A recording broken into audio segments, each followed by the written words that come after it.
कान्हा, मैंने सुना है तुम छुपकर लड़कियों को नहाते हुए देखते थे। और तो और कहते हैं उन गोपियों को भी इसमें मजा आता था कि कान्हा हमें नहाते देखे। ये सब क्या था? क्या ये अश्लील हरकत नहीं थी? सच बताओ ना कान्हा। क्या सखा तुम भी, तुम्हारा सवाल बड़ा ही अजीब है, पर यही सवाल हर जिज्ञासु के मन में आता है।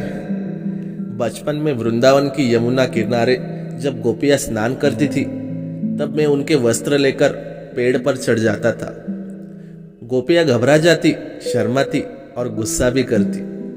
लेकिन सखा, जो तुम सुन रहे हो यह कोई अश्लीलता नहीं थी। गोपियां मुझसे नाराज नहीं होती थी, बल्कि भीतर से आनंदित होती थी, क्योंकि वो जानती थी मैं कोई साधारण बालक नहीं हूं, बल्कि वही कृष्ण हूं जिसके चरणों में संसार का सत्य बंधा है।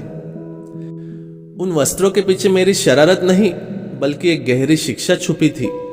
गोपियों के कपड़े छुपाना मतलब था भक्ति में सबसे बड़ा आडंबन, सबसे बड़ा दिखावा, सबसे बड़ा आवरण है यह देह, इसकी लज्जा। जब तक साधक अपने भीतर के आवरण उतारकर पूर्ण निसंकोच भाव से ईश्वर के सामने नहीं आता, तब तक सच्चा मिलन नहीं होता।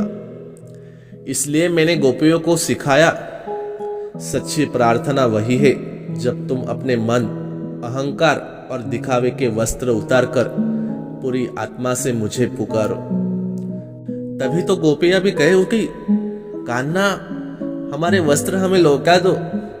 लेकिन हमें ये सीख दे गए कि ईश्वर के सामने हमें बिल्कुल सच्चा और नंगा होना चाहिए, बिना किसी छल के, बिना किसी पर्दे के।